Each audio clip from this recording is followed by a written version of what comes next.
Hello, magandang araw mga kababayan. So meron tayong rarakan ngayon, another segment ng KMJS na pinalabas ah, noong linggo, noong nakaraang linggo. So itong panonoodin natin mga kababayan ko ay may permiso ito ni Sir Ed Calawag. Di ba? Tinawagan ako kahapon ni Sir Ed Calawag. Hindi, no joke. Tinawagan talaga ako ni Sir Ed Calawag kahapon. Nag-usap kami dalawa. Siyempre, marami kami na pag-usapan. Maraming mga plano sa future, no? Kung sana magkatotoo. Or sana mag-materialize yung plano. Pero darating kami yung tingin ko, mukhang matutuloy naman. Nag-usap kami ni Sir Ed Calawag. Marami kami na pag-usapan, ano. May mga tinanong ako sa kanya na may mga bagay naman na naunawaan ko naman, 'di ba? At saka ang gusto ko kay Sir Ed Calawag, 'di ba? Before kasi narereakan ko na siya. 'Di ba? Hindi ko alam, pinapanood pala ako ni Sir Ed Calawag. Kilala naman natin si Sir Ed Calawag when you say pagdating sa paranormal sa Philippines. 'Di ba? Synonymous na yung synonymous na yung name ni Sir Ed Calawag eh. 'Di ba? Kapag mga Halloween na yan, Sir Ed Calawag na, 'di ba? So, nag-usap kami ng dalawa. May mga naitanong tungkol sa mga nire-react ko din. May mga sinabi siya sa akin, no. Pero ang maganda kasi kay Sir Ed Calawag kasi ini-encourage niya akong i-criticize pa siya. 'Di ba? At handa siyang sumagot talaga, men. Pag tinanong mo siya. 'Di ba? Pero honestly, Sir Ed Calawag, I have some reservations pa, 'di ba? Pero pupunta tayo diyan. Lahat naman darating naman sa pagkakaunawaan lahat eh. 'Di ba? Ang sinabi niya sa akin, every time na may mapupuna ka, ito yung pagkakaintindi ko, every time na may mapupuna ako, handa siyang sagutin 'yon, kung ano man 'yon. So dito this time re-reactan natin yung last episode ng KMJS nung Sunday. Ito featuring naman siya. Ito yung sa Diplomat Hotel. So tingnan natin to hopefully sana dumating yung time na ma-invite natin si Sir Ed Calawag ng live dito sa channel natin para sakaling kayo din may katanungan din or tayo yung mga papakita natin kung talaga legit o hindi. Yun kasi ang bala ko 'di ba? Yun kasi ang bala ko ay makatulong si Sir Ed Calawag para i-debunk yung mga totoo sa hindi, 'di ba? Para at least ako pag nagsalita ako, syempre, iisipin niyo kontrabida ako, 'di ba? Tsaka wala naman akong alam sa mga ganyan. Yan ang madalas na sinasabi sa akin eh. Tingnan natin kung si Sir Ed Calawag ang makasama natin sa pag-debunk sa mga bagay na kinakalat ng mga peking ghost hunters. Sana magkatotoo, no? Sana magkatotoo. Shoutout Sir Ed Calawag, 'di ba? Happy to talk to you kahapon. So ito yung video, mga kababayan ko. 'Di ba? Ito yung sa Diplomat Hotel, yung bumalik siya doon. So binigyan naman ako ng freedom ni Sir Ed Calawag na i-criticize or magtanong tungkol doon sa mga nangyayari dito. Itong taon na. Medyo na hesitant na tuloy ako mag-react. The joke lang. Magpatuloy natin. Ang nakalilipas mula nung itinampok namin dito rin sa gabi ng Lagim, ang itinuturing na isa sa most haunted places sa Pilipinas, ang Diplomat Hotel Diplomat. sa Baguio City. Sa gabing ito, muli nating balikan ang Diplomat Hotel para tukuyin at harapin ang mga hindi rito matahimik. Mga January, may nag-comment, meron daw something sa likod. Ito yung ito yung video. Doon talaga ako natatakot. Uy, may sumali. Ito medyo ire-retract ko yung opinion ko doon sa TikTok na yun. Pag pinakita mamaya yung video doon sa TikTok. Kasi may unang opinion ako dito nung finiture ko yung Diplomat Hotel na inimbestigahan ito ng mga international ghost hunters. 'Di ba? Tungkol doon sa TikTok lang na yun na video. Mamaya pag dinaanan, pag-usapan natin. Nakauwi kami sa bahay, Tinitingnan namin yung mga videos, napansin namin. Ito talaga parang ano ako dito men eh. Hindi naman sa dito sa video na to. Amin. Medyo ano ako dito sa capture na to. Nung una kasi, nung napanood ko to sa Facebook, parang nakapatong lang yung ulo.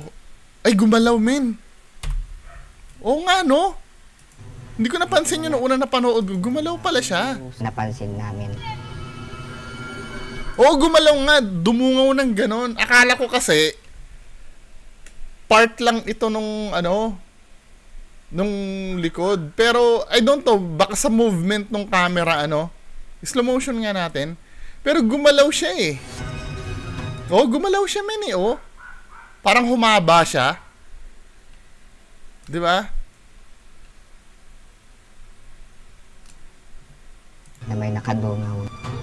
Kinalabutan na. Humaba siya.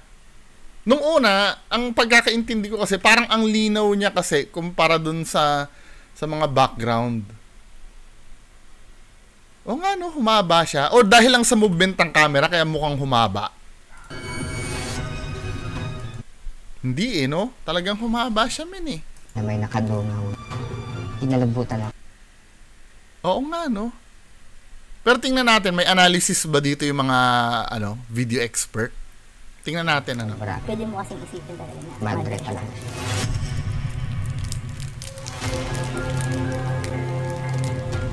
Babalikan ko muli ang isang lugar na pangarap ng halos lahat ng mga paranormal investigator na mapasok. Ito ang Diplomat Hotel.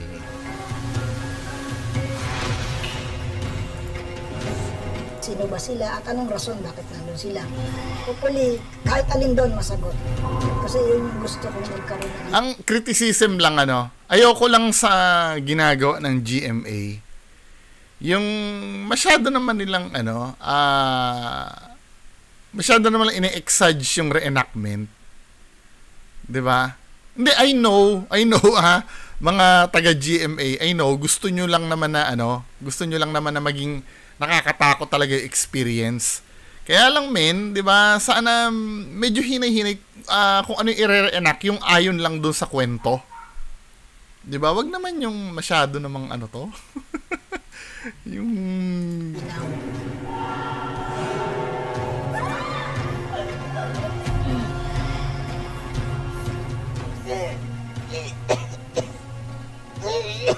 Hindi ko pa alam kung kakayanin pa.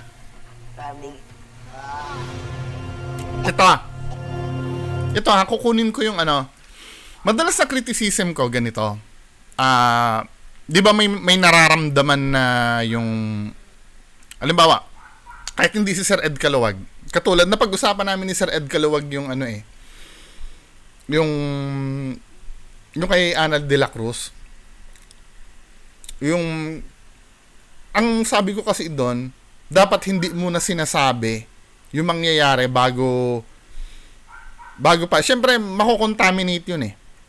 'Di ba? Katulad ni Sir Ed Caluwag, ang iniisip ko kasi before, Sir Ed Caluwag, baka mamaya kasi sinasabi na sa'yo yung istorya bago ka man pumunta dyan. Siyempre, alam mo na yung gagawin pag alam mo na yung istorya. Pero inassure sa akin ni Sir Ed Caluwag, wala daw sinasabi sa kanya talaga. Sabi ni Sir Ed Caluwag yun kukunin ko naman yung word ni Sir Ed Caluwag. 'Di ba? Na wala daw talaga sa kanyang kinikwento. Ngayon, kung totoo man yun, maybe, 'di ba? Kung talagang hindi sinabi sa kanya, tapos nalaman niya kung ano nangyayari doon sa lugar na yun, impressive yun. Di ba, men? Bigat.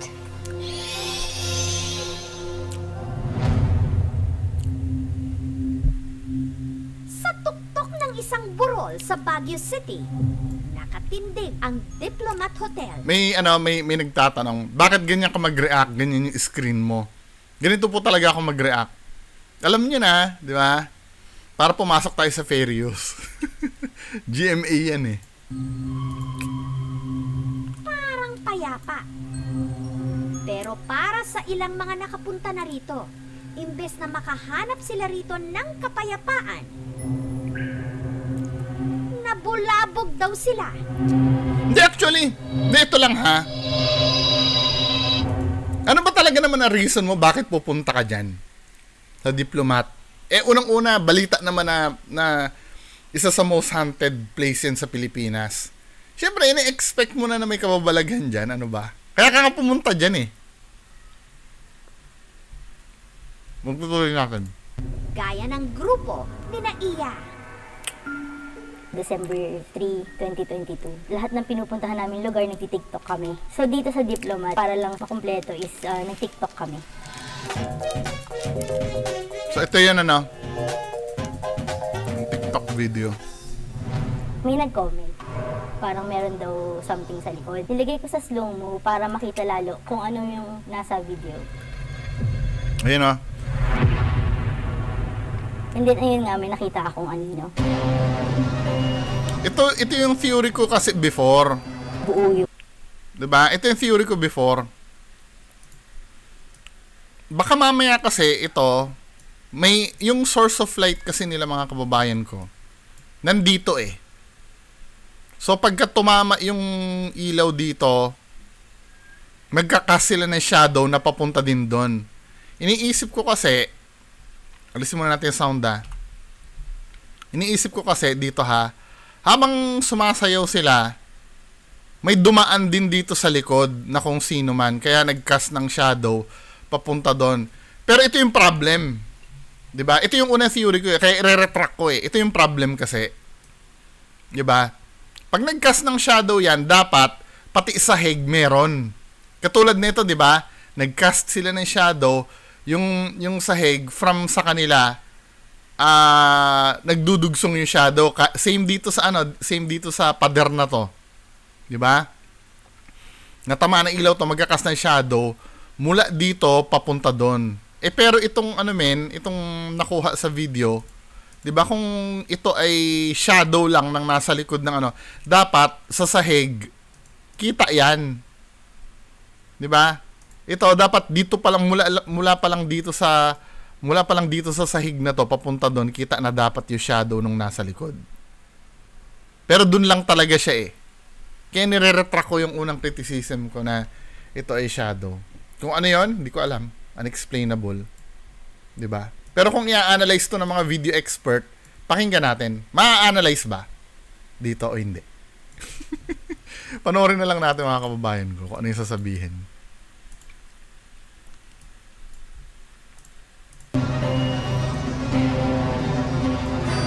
Buo yung anino, tapos nawala siya mismo sa may pintuan.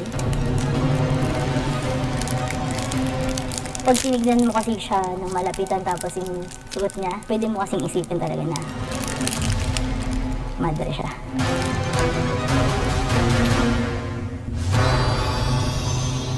Yung part na na pagiging madre nung anino, mo na lang yun eh, subjective point of view mo na lang yun eh. Syempre nga, yun ang kumakalat dyan. So lahat na lang talaga na makikita mo dyan, iisipin mo, madre talaga.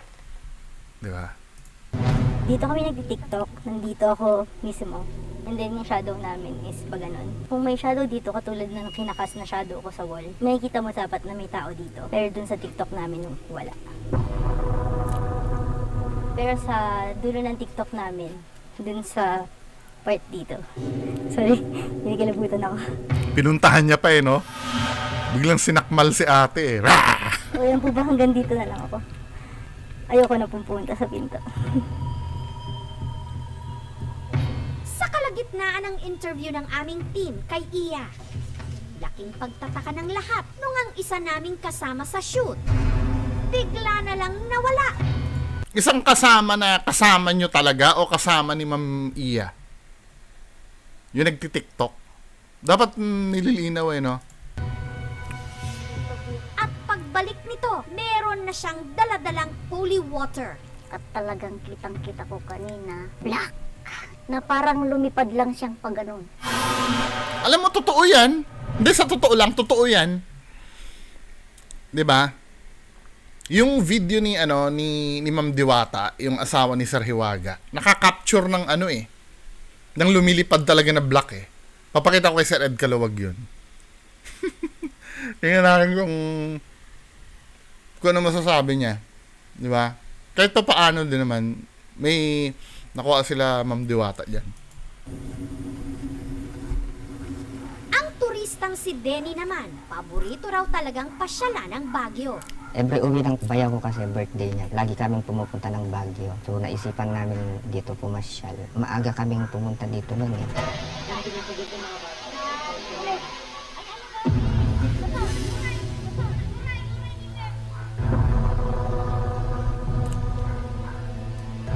Tinitingnan namin yung mga videos na napansin namin.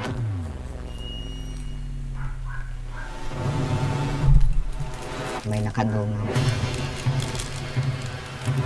Inalabutan ako. Humaba no? Madre talaga. Nervous naman ako. Bakit kami nakapansin? Hindi ko pa alam. Parang may nakatingin. Yan, gusto. Yung nagre-reenact kaya na yon, hindi kaya minumulto yon?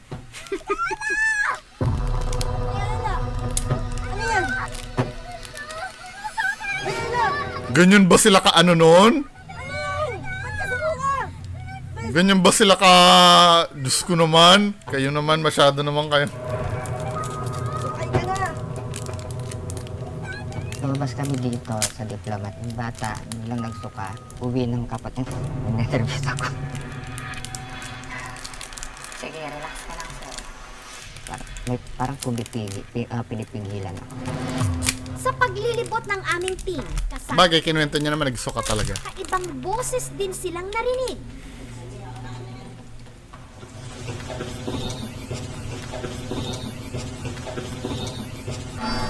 At hindi lang si Denny at si Iya ang naka-video sa parang madre sa Diplomat Hotel.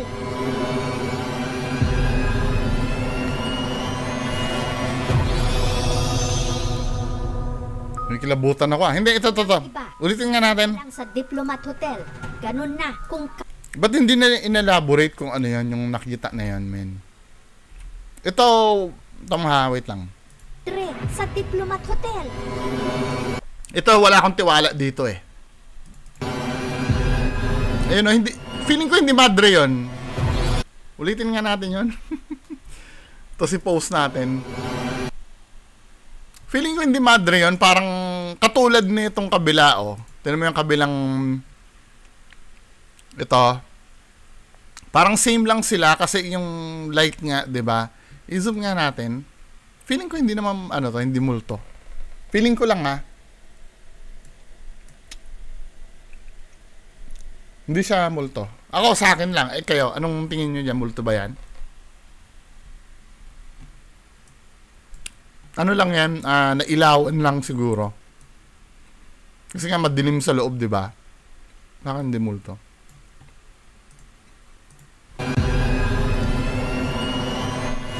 Ito, ano ba sa tingin nyo to? Mukha talaga madre, ano? Hindi.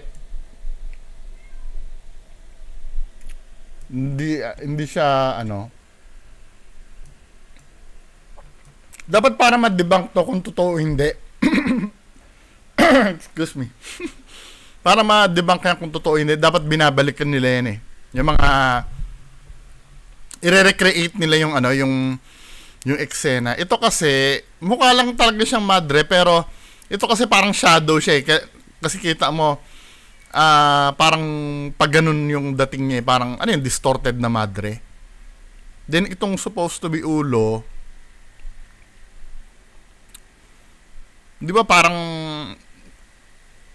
sa light lang yan, na may something dyan, diba? Ako parang, mukha naman talaga madre, kung anuhin mo. Pero sa akin, hindi, kung madre yan po siya, ang tangkad na madre niyan, men. Tingnan nyo yung pintuan sa tabi, oh. Ano, higanting madre. Diba? NBA player na madre. Sa akin hindi naman. Pagpatuloy natin mga men. Tagal nung kay Sir Ed Caluwag ah.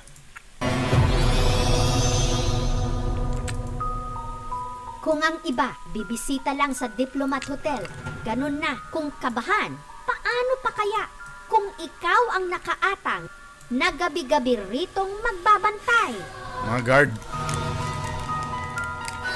Ito ang sinumpaang tungkulin ni Alvin. Noong mga panahon na yun ay pandemic po talaga, kailangan ng trabaho. Kaya tinanggap ko na po kahit na medyo natatakot pa. Kahit pa sabihin mo. Ako siguro kahit sabihin mo na, sige kakayanin ko, 500,000 na sweldo. Pero kung 100,000 o ano, kung mamamatay naman ako sa sakit sa puso, no? 500,000. Ako magbabantay. 1 month, 500,000 kaya. Unang gabi ko yun na duty na magro-robing. Nagtaka ako bakit may tumakbong bata.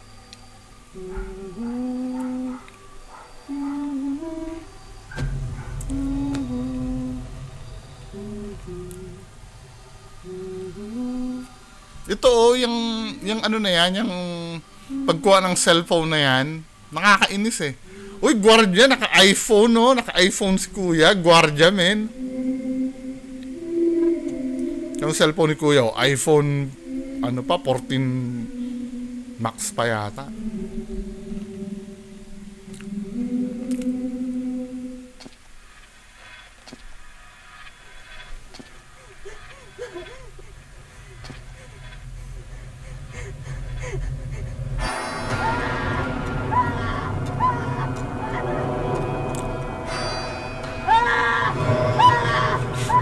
Takot naman. Chinig namin yung CCTV kung may mga tao pa sa loob. Eh wala naman na. Ay nanginginig po talaga. May CCTV din pala sa loob. Tuloy ko pa ba yung pagtatrabaho dito?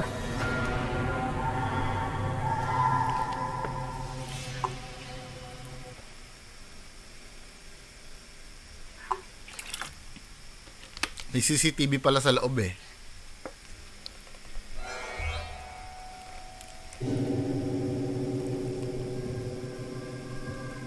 Forward na natin kay Sir Ed Kalawag.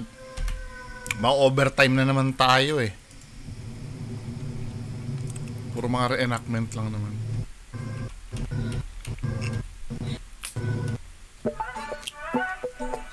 Commercial lang po mga men eh. Sir Ed Kalawag, where na you?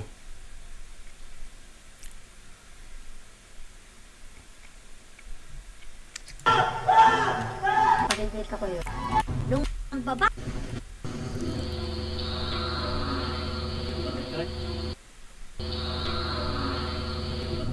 May naghoy nga ano. Nagsalita na kahit na sino, that time, Kinabukasan, tinigutan ko ang building. Narinig po akong parang nagkakantahan. Parang worship song lang sa simbahan.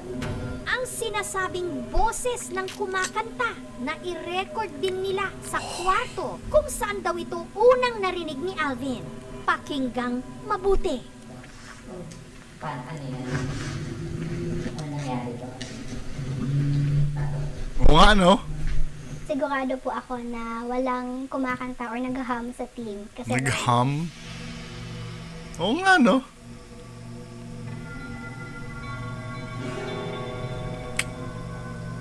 Ano na nga yan? Ayoko niya mga reenactment na yan. Hindi lang pala ko yung Ed Kalawag na! Itong kasaysayan.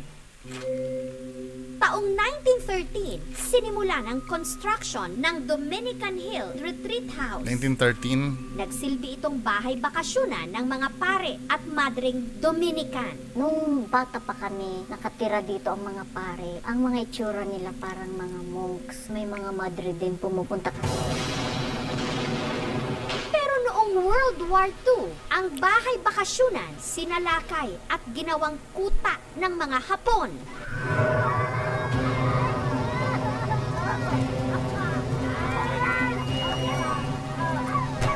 Ang nakapangingilabot dito, ang mga nakatira rito noong pare at madre, pinahirapan daw. Grabe naman itong mga Japanese na to. Alam mo niyo yung rationale bakit may ganun sa tenga yung mga sombrero ng mga Japanese? Kasi sa Southeast Asia kasi, marami kasing insects. Para hindi lang maano yung tenga nila. Kaya may ganun yung... Pinugutan ng ulo. pinatay. When the Dominicans came back, they had to dig a place para malinis nila and then ma-restore nila. They dug up bones of the nuns, the priests, military. Grabe, no? Diba, skulls lang. Taong 1972, ni-restore ang gusali at tinawag na itong Diplomat Hotel. Pagtrabaho ko dito nung araw sa gift shop, anong unang pasok ko rito, ang ganda. Sa dinami-rami ng mga silid sa Diplomat Hotel, may isa raw na bawal pasukin ng mga empleyado. Ang kwarto ng dating namahala rito, hindi lang negosyante, kundi kilala rin psychic surgeon. May kakayahan di umano itong mag-opera gamit lang ang kanyang mga kamay. Uso nga dati yan. Sumikat ang mga psychic surgeons. Hindi lamang mga Pilipino yung pumupunta, pati na rin mga tao sa iba't ibang bansa. May mga hindi gumaling ang nagsampa ng patong-patong na kaso laban sa kanya. Inatake siya at namatay sa napakabatang edad na 42. Mula noon, naging abandonado na ang Diplomat Hotel. Ang pangangalaga sa gusali, inilipat sa City Environment and Parks Management Office ng Baguio City Hall. Para Yan! bigyang linaw kung bakit Sir Ed hanggang Caluwag. ngayon, marami pa rin nanggagambala sa istrukturang ito. May nakatakdang mag-solo check-in sa Diplomat Hotel. Kapag ikaw ay pumasok sa mundo ng paranormal, pag hindi mo napasok ang Diplomat Hotel, parang may kulang. Pero si Ed, Sakit ah. tila hindi raw welcome. Parang nagulat. Ito, kami yung pag-uusap namin dalawa ni Sir Ed, we both agree. Yung, kasi may mga nagki-question din sa kanya na ikaw pala nakakaramdam ka ng ganyan, bakit nagga-gadget ka pa? Kasi, ang napagkasunduan namin both, kami dalawa ni Sir Ed, na ang purpose naman talaga ng gadgets na ginagamit niya ay para sa ating mga walang abilidad na ganyan.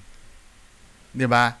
Kasi kahit ako halimbawa, katulad ng sinasabi ko before kapag sinabi ko may nararamdaman ako dito sa tabi ko may nararamdaman ako dito. Sapat lang ba sa inyo 'yon? Paniniwalaan niyo na ba ako agad? Siyempre, some of you na manonood sa akin, sasabihin nyo, ginagawa-gawa mo lang yon, nag-iimbento ka lang. 'Di ba? Katulad niya, gumagalaw yung kurtina ko. 'Di ba? May multo dito. 'Di ba? Ang mga gadgets na yan, yun yung magva-validate ng mga claim ko. So, kapag naglagay ako ng EMF meter dito at pumalo, ibig sabihin, meron talaga dyan.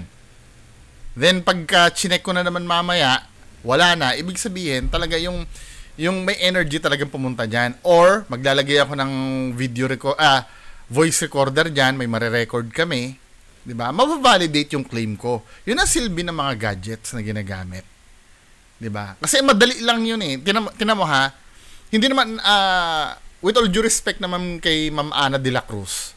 Diba? Nung napanood ko yung ni Ma'am Ana de la Cruz, yung video ni Ma'am Ana sinasabi niya lang, may nakikita ako, may ko. So, paano mo kaming mga nanonood, paano mo kami makukonvince sa sinasabi mo na may naririnig ka talaga? 'Di ba? Yun ang tanong namin. Huwag mo naman kaming sasabihan na hindi para sa inyo tong panoorin na to, para lang ito sa mga naniniwala. No! Nasa public yung video Napapanood din naming mga skeptic yung ginagawa nyo. Hindi nyo kami pwedeng pigilan magsalita tungkol doon sa ginagawa nyo. At yun ang kinagustuhan ko naman kay Sir Ed Caluwag. Na siya mismo yung tumawag sa akin para mag-explain sa akin. Hindi dahil sa kung ano pa man, 'di ba? Gusto rin kasi ni Sir Ed Caluwag na matutunan ko rin yung mga ganyang bagay. 'Di ba? Hindi kung sa ano pa man na baka iniisip nyo kasi kung ano pa man. Anyway, pagpatuloy na nga natin. Bigat. May humihinga. Narinig niya.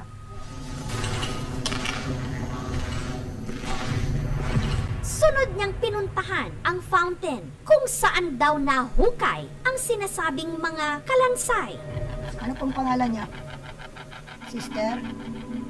Habang sinusubukan niya na makipag-usap sa kung sino o anumang nasa paligid sa hindi maipaliwanag na dahilan ang kuha sa kamera, biglang pumalya. Ano po ang pangalan niya? Hindi ba inedit yon? Talagang pumalya ba talaga? May gusto po ba kayong sabihin?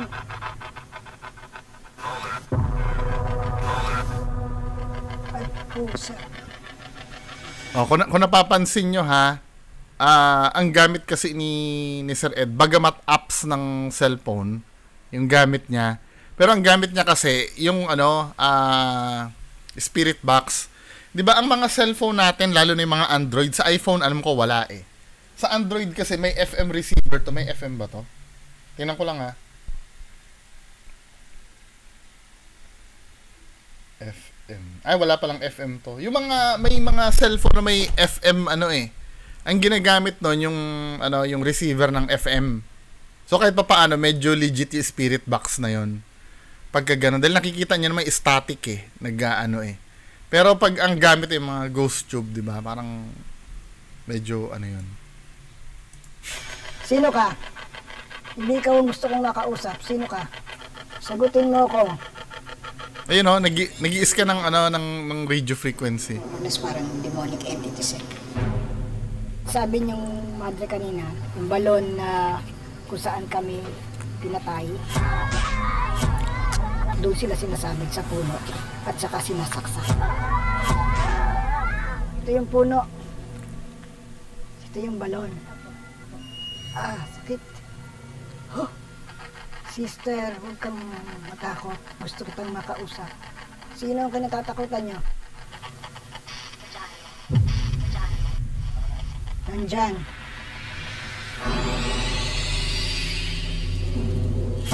Sino ka na nagkulong sa kanila? Pero para walang di ba may spirit box ka, Sir Ed Caluwag, yung legit? Para matanggal yung pagdududa ng mga yung legit na spirit box. Kasi doon sa apps kasi, parang pa rin ako kahit pa sabi mong FM signal yung ginagamit. 'Di ba? Ano bang application ang gamit ni Sir Ed Caluwag? Parang pa rin ako doon 'di ba? Para sure puro analog na na lang sana ang ginagamit. 'Di ba may spirit box ka, Sir Ed Caluwag? Ginagamit mo 'yun napanood ko one time Yung legit yung SB7 talaga.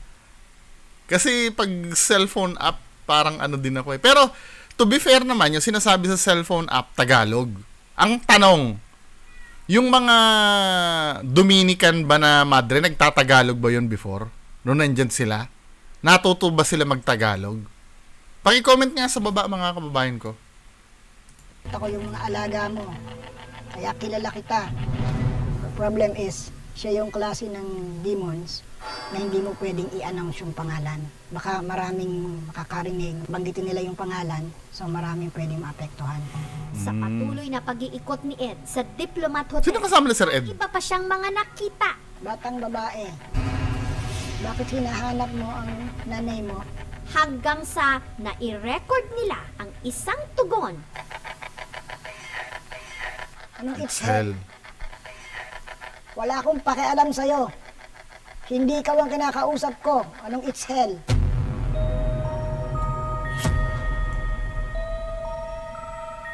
Tinungo rin ni Ed ang sinasabing dating kwarto. Dito isinagawa ng dating namamahala ng gusali ang panggagamot. Ito. Bagay na hindi alam ni Ed. Parang ang hirap tumuloy. Ito yung sinasabi ni Sir Ed na na inassure niya sa akin na wala talaga nagsasabi sa kanya. 'Di ba?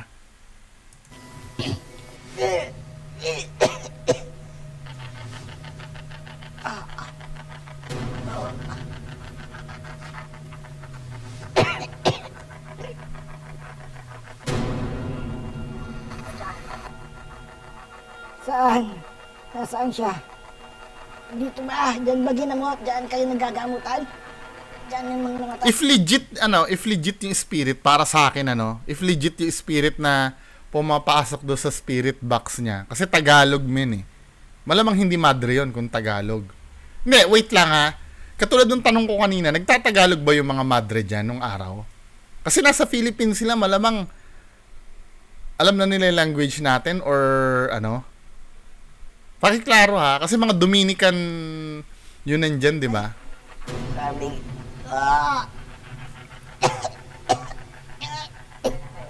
Ayun ako muna dito. Doon sa kwarto na yun, doon yung mga tinagamot na namatay. Ito ha, kung totoo man yung claim ni Sir Ed na hindi talaga siya sinabi sa kanya, pati ng KMJS na hindi talaga sinabi sa kanya, compelling nga naman yon. Kaya lang, syempre, di ba, papaganahin ko na naman yung skeptic side ng, hindi ba napuntahan na ni Sir Ed before yan? Baka naman may nagkwento na kay Sir Ed before. Kung saan dun sa kwarto.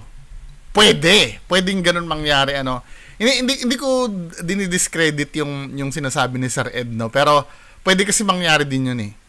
Oh, wala nga sinabi sa'yo na yan yun. Eh, what if kung dati, since nakapunta ka na dyan before, baka may nagkwento na sa'yo dati. Pwede. Diba?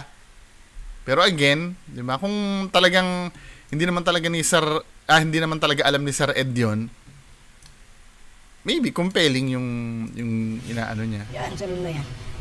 Parang biniyak yun dyan, tapos namatay. Narinig mo sabi, dyan.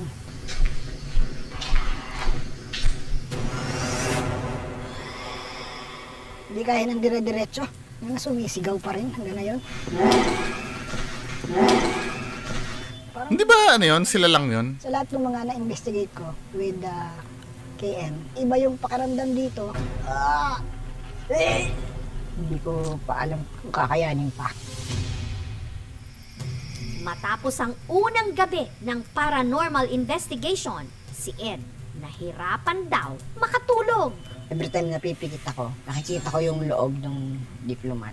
Mo sila. Tapos sabi niya, kapag bumalik ka dito, ako naman ang kukuha. Dapat yan ay conjuration na and then deliverance. Bumalik pa rin si Sir Ed. Aalis muna. Nako, Pagka okay na yung pakiramdam ko talaga. Nag-emergency na. Hindi siya tumuloy.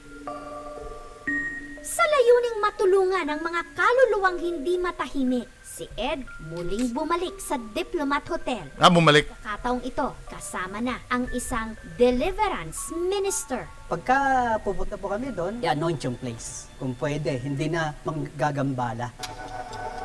Pinaalis niya ako. Sabi niya, umalis ka. Pagbalik mo, ako naman ang kukuha. Ang kalaban ay hindi tao. Jesus, blood of Jesus. From this time on, in the name of Jesus. Narinig niya? Pastor, dito po. Okay. Kasi gamit ko to, may nagsalita ng vegan. Right here, right now, I plead the blood. Galing kung random na yun, coincidence kasi. Dapat kasi legit na SB7 Sir Ed yung dala mo eh. Dito po. Dito, sentro ng power. Dito po, pinakikita sa akin nung nakaraan. Yeah. May mga, parang may tinatapon dito na tao.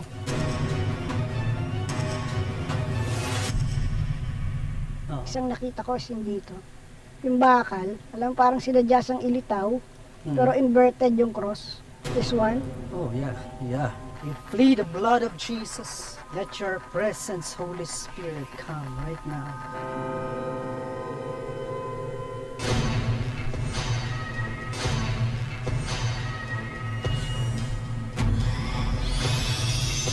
Maraming iba na basta na lang papasok sa isang lugar nang wala silang prior knowledge. Akala mo lang walang epekto sa'yo. Pero pag nakauwi ka na sa bahay, meron na palang mangyayari sa'yo. Hindi imposible na yung mga nakita sa Diplomat Hotel ay supernatural phenomena. Ba't walang analysis doon sa mga Tao, videos? Parang hindi siya sadya. It could be anything. Same yung hoy, gumaganon. Pero, hindi, baka, ganito kasi ang opinion ko pagdating sa ganyan, no? Yung halimbawa may nami-made up tayo na sounds like hoy ang sinasabi. Hindi ba parang ano lang yon, natural ambient sound na dahil sa kagustuhan mong makahanap ng paranormal, ay iniisip mo ng paranormal? Ngayon, doon sa spirit box kasi, may ano ako doon, kahit pa paano meron akong, may faith ako sa spirit box eh. 'Di ba? Kaya lang, ang comment ko lang kasi, sana yung legit na, para ma-eliminate yung pagdududa. Apps pa rin kasi yung gamit ni Sir Ed Caluwag eh.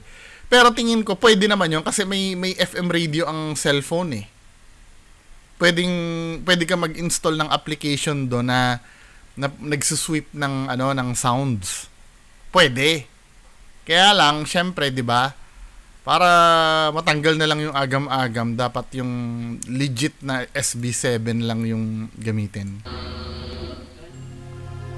Sa ngayon, ang Dominican Hill and Heritage Park ay nakasara sa publiko. Ongoing din po yung study na ginagawa natin para sa ganun ay ma-rehabilitate. Kailangan na sa conservation ng building na ito ay mabigyan ng bagong pagkakakilanlan. Ano gagawin hotel uli? Sino mag-check-in dyan?